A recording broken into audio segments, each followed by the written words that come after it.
안녕하십니까. 이 시간에는요, 좀 독특하고 재미난 그런 소재를 가지고 육효 두 수를 공부해 보겠습니다. 작년 2020년 6월 29일에서 7월 2일 사이에 제가 제주도 출신의 선배님과 제주도 여행을 다녀온 적이 있습니다. 그래서 제목을 이산의 제주도 육효 여행기 이렇게 재미있으라고 붙여봤습니다. 사실은 육효 여행이 아니고 그냥 여행 갔다 온 건데요. 그 과정에서 제가 육효 두 수를 한번 놔봤죠. 이걸 가지고 이제 공부해보는 그런 시간을 갖기 위해서 일부러 이렇게 제목을 좀 유치하지만 이렇게 붙여봤습니다. 재밌게 봐주시기 바랍니다.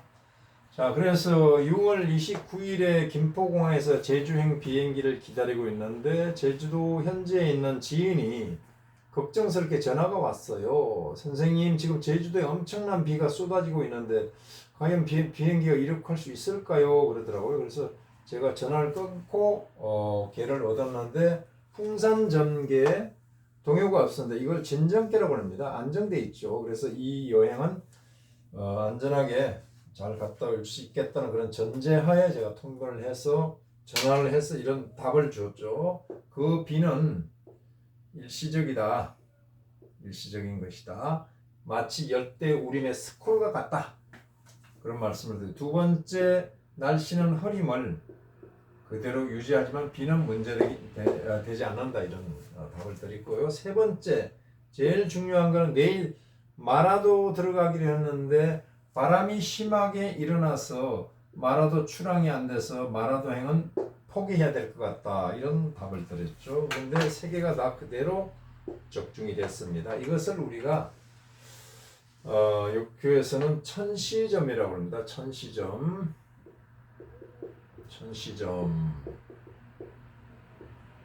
천시라고 한다. 결국 일기예보입니다. 그냥 쉽게 일기예보. 육효로 보는 일기예보 이렇게 생각하시면 됩니다. 그래서 첫째, 형효는 뭡니까? 바람으로 설정을 합니다. 용신을 바람으로 정합니다. 바람풍. 두 번째, 손은 태양으로 봅니다. 태양. 세 번째, 재는 맑음을 뜻합니다. 맑음.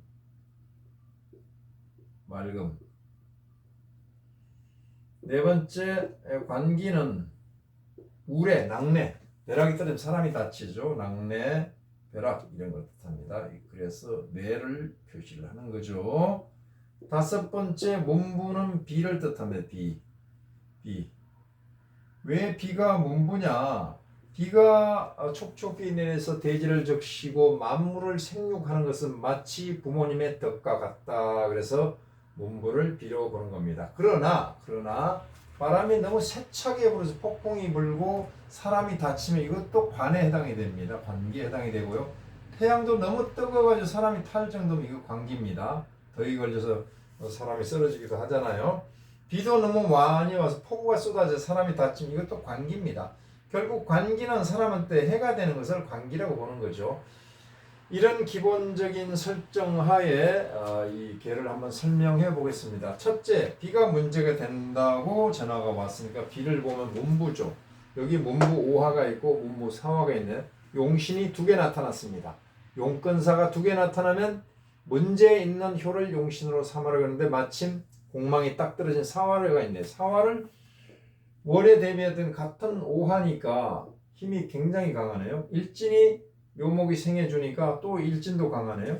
그러면 이것이 뭡니까? 순공입니다. 순공은 순공인데 일시적으로 비가 이것은 쏟아지는 격이죠. 오고 있으니까요.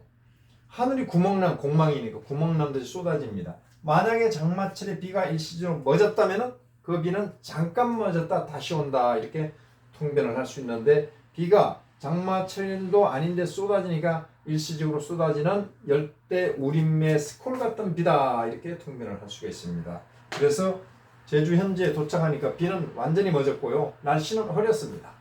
태양을 한번 볼게요. 태양은 뭐라고 했어요? 손이란 말입니다. 손이라는 개를 보면은 토양인데 이게 신금에 떨어져 있는데 오화에 화급금을 당하는 힘이 없죠. 일진의 목에 기운을 잃었습니다. 태양이 없다는 흐리다는 뜻입니다. 맑음을 뜻하는 이 재는 맑음을 뜻하는 자수인데 언복된 데다가 월파당하네요. 좌우충하면서 육회선 충월, 월의 충월에서 월파라고 그럽니다. 일진에도 힘이 없습니다. 그래서 당연히 태양이 없으니까 흐릴 수밖에요. 자, 이 두 개는 이제 끝났죠. 그 다음에 내일 바람이, 내일이라고 그랬습니다. 분명히요. 그날은 바람이 안 불었어. 내일 바람이 심하게 불어서 마라도형은 좌절될 것이다. 바람은 뭡니까? 형효를 보는 거죠. 진토형과 미토형이 나왔는데 공망효를 용신을 잡아서 보니까 미토와 진토는 통변 자체가 완전히 달라집니다. 오화가 와서 생해주니까 원령을 얻어서 바람은 힘이 있네요. 일진에서 그걸 당하니까 그걸 비록 당했지만은 원령을 얻었으면 이것도 순공입니다. 순공은 뭔가요? 잠시 바람이 불려고 대기 상태 멈추고 있는 상태입니다. 공망이 풀리면 그때 바람이 확 붑니다. 자, 그러면 일진을 보시죠. 일진에 그날 당일 일진이 계묘인데 그 다음날 일진은 갑진으로 바뀌잖아요. 계묘에서 갑진 순중으로 바뀌면 공망이 풀립니다. 이걸 해공이라 해공. 공망이 풀렸다는 뜻이죠. 해공되면은 그날 바람이 붑니다. 근데 이 진은 뭐니까 진날에 또 치일이라면 치일. 원이 치로 할 때 그 자기 위치를 찾아 들어왔다 그래서 치일이라고 그럽니다. 치일날 공망이 풀리는 건데 그러면 진일날 그 다음날 바람이 심하게 불었는데 몇 시부터 불었을까요? 진시부터 불었어요. 아침 7시부터 막 바람이 불어가지고요. 바람이 심하게 불어서 제가 키가 180에 몸무게 82인데 제 몸이 그냥 막 그 흔들릴 정도로 바람이 심하게 불었습니다. 그럼 진일날 그 바람이 분 것은 공망이 풀려서 불지만 이 진은 일진과 월은 만년동효입니다. 동효, 만년동효입니다. 마치 우리가 김은둥갑했어요. 김은둥갑에서 이 중궁은 사지동처 중에서 이 중궁은 만년동처거든요. 그거 마찬가지로 일진 자체는 계속 그 동안과 마찬가지입니다. 그래서 그날 바람이 불어서 결국은 마라도행 그 선착장에 가가지고 마라도행 배만 구경하고 왔어요. 배만 가지는 못하고요. 이렇게 적중이 딱 된다 이겁니다.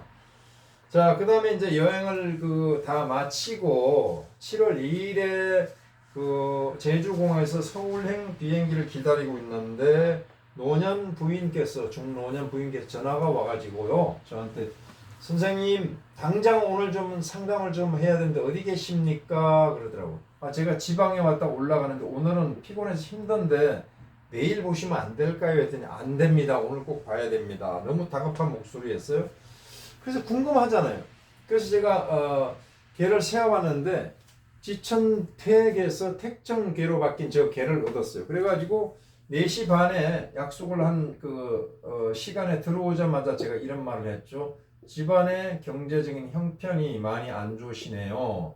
두 번째 아저씨 그러니까 남편의 그 건강도 안 좋습니다. 세 번째 제일 문제는 아드님이 뭐가 그렇게 기쁜지 방에서 나오지도 않고 혼자 그냥 꼼짝도 않고 치직도 않고 있으니 오늘 목적사는 세 가지 중에 이게 제일 그 궁금해서 왔습니다. 그랬더니 맞습니다. 누가 가르쳐 줬어요. 그래서 누가 가르쳐 주긴요. 제가 그냥 짚어봤어요. 그런데 이것을 내정점이라고 합니다. 내정, 올레자, 동정정자. 나를 찾아오는 사람의 동정을 미리 알아보는 겁니다. 모든 점술의 꽃입니다. 특히 육효점의 꽃입니다. 육효점의 꽃은 이 내정입니다. 그럼 내정을 어떻게 하냐? 개를 얻은 저 개에서 문제점을 찾으면 된다.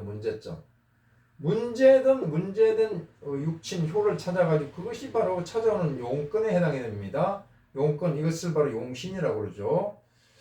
그래서 제가 공부할 때 학인들한테 이런 그 개를 어떤 개를 제시하면서 이 개 용신을 찾아봐라 하는 것은 곧 개를 내정해봐라 하는 거고 이 개를 가지고 내정을 해봐라 하는 거죠. 용신을 정해봐라 하는 것과 똑같은 말입니다. 그래서 자 그러면 이런 기본적인 그 전제하에 저 개를 한번 해석을 해볼게요. 첫째 동효를 먼저 봅니다. 형이 동효네요. 형은 뭡니까? 형효는 명리에서 말하는 비견급제잖아요. 비견급제는 뭡니까? 손재신이잖아요. 손재신이 움직였다는 건 집안의 경제적인 사정이 안 좋다는 걸 그대로 나타내고 있거든요. 그리고 손재신을 원리에 한번 대비해보자 이겁니다. 여기가 토네요. 축토. 오화가 화가 화생토하니까 힘이 엄청 강하네. 일진에도 화생토하니까 엄청나게 강합니다. 그러면서 움직여가지고 횟수를 재를 하필 화출을 했네요. 축토가 횟수를 화출했다 하면 축토의 속마음이 작정한 마음이 횟수를 가만 안 두겠다, 작살내겠다 이런 의도입니다. 그 보니까 아니다 할까 횟수를 그대로 그걸 하고 있네요. 그걸 하고 있는데 이 횟수는 월에 힘이 없고 일진에도 힘이 없고 이런 상태입니다. 돈이 말랐다는 얘기죠. 그러면 이런 질문을 할 수가 있어요. 아 무슨 말입니까? 해도 생을 받고 있잖아요. 유금으로부터 생을 받고 있는데요. 그것은 그냥 빛깔만 그랬어요. 말만 누가 내가 도와줄게 말만 날리고 있는 겁니다. 유금은 뭡니까? 오한테 화급금을 당했습니다. 일진에도 화급금을 당했어요. 이거 힘이 없었는데 얘가 힘이 없으면 얘기 힘이 없습니다. 말로만 내 얼마 줄게 하는 거 똑같죠. 그래서 경제적으로 힘들다는 것을 그냥 한 방에 알아낼 수가 있고요.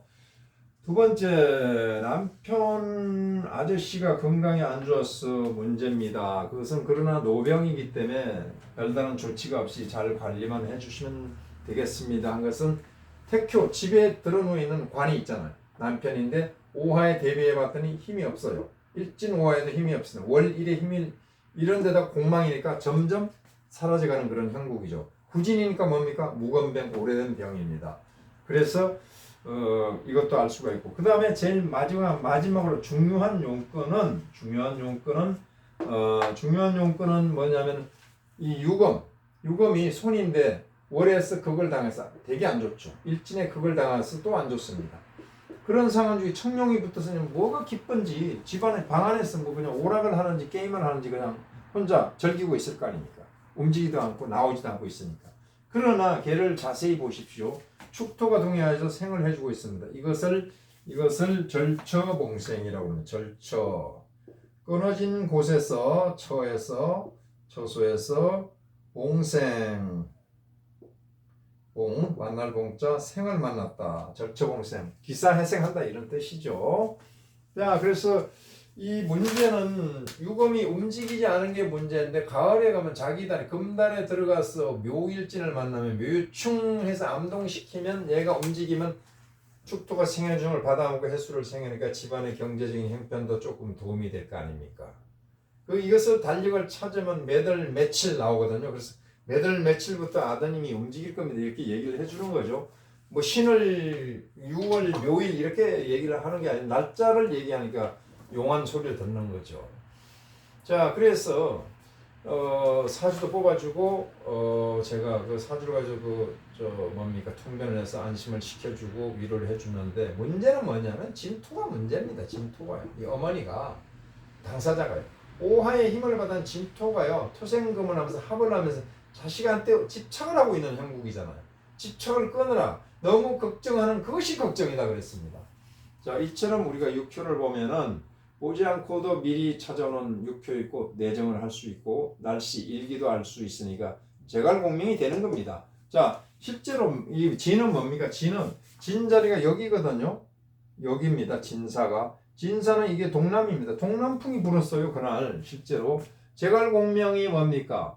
그 동호에서 적벽대전에 단을 쌓아놓고 기도를 드리고 동남풍을 불러일으켜 가지고 엄청난 그 뭡니까? 충격을 주었잖아요. 이것을 제가 볼 때는 김은동갑으로 보면 그 동남풍이 언제 일어났는지 알 수가 있거든요. 그분이 김은동갑의 대가입니다. 강태공이나 장자방이나 뭐 이런 사람이 유백원 그런 어른들이 김은동갑의 대가인데 김은동갑을 했던 육효를 했던 하여튼 동남풍이 불 것을 미리 알고 몇 월 며칠 몇 시에 동남풍이 일어날 것을 알고 특히 동호회 가가지고 강가에서 앉아서 그 바람을 관찰을 했어요. 강을 쫙 앉아서 명상에 들은 것처럼 했는데 사람들은 명상하고 있는 걸로 알지만 사실은 그 어른이 바람이 언제 부는지 관찰을 하면서 점을 쳤습니다. 제가 볼 때. 물론 김은동갑 장신법에 이런 게 있습니다. 이런 게 있어요. 호풍한우법이 있습니다. 호풍한우법이 있는데 이분이 호풍한우법을 쓴 것 같지는 않고 이런 방법으로 아마 바람이 언제 일어날 것을 알고 약간 쇼를 하지 않았나 그런 생각이 드는데요. 육효를 잘 활용해서 많은 이득을 얻기 바랍니다. 감사합니다.